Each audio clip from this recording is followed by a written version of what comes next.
An enhancement that Angus Australia will apply to TACE as part of the 2024 annual enhancements is the transition of the mature cow body condition and mature cow height research breeding values to estimated breeding values. Angus Australia has been publishing these research breeding values for over 5 years. This started from regular member feedback asking for further genetic understanding of traits related to the productivity and profitability of the Angus cow herd. From this feedback, a collaborative project was developed with the University of New England known as Breeding Better Breeders, with the main output being the publication of cow body composition traits, including the body condition and cow height RBVs as part of the routine TACE evaluation.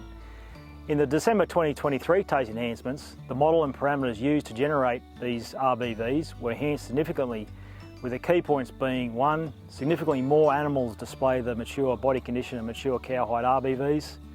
2, the variance components including the heritabilities for both traits were re-estimated. And 3, genomics was included through the single-step evaluation model for both RBVs.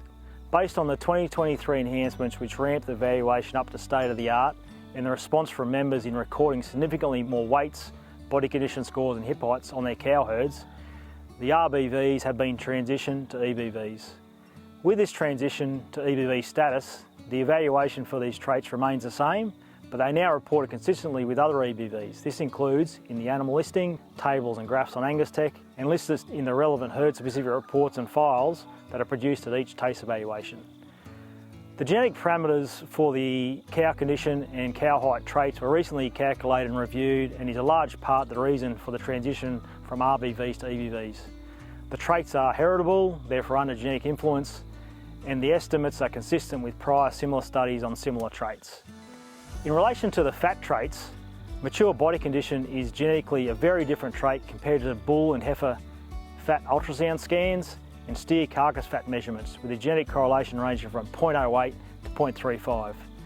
This means that genetic progress or change can be made to cow body condition through direct selection rather than via a correlated effect by selecting on the carcass fat EBVs.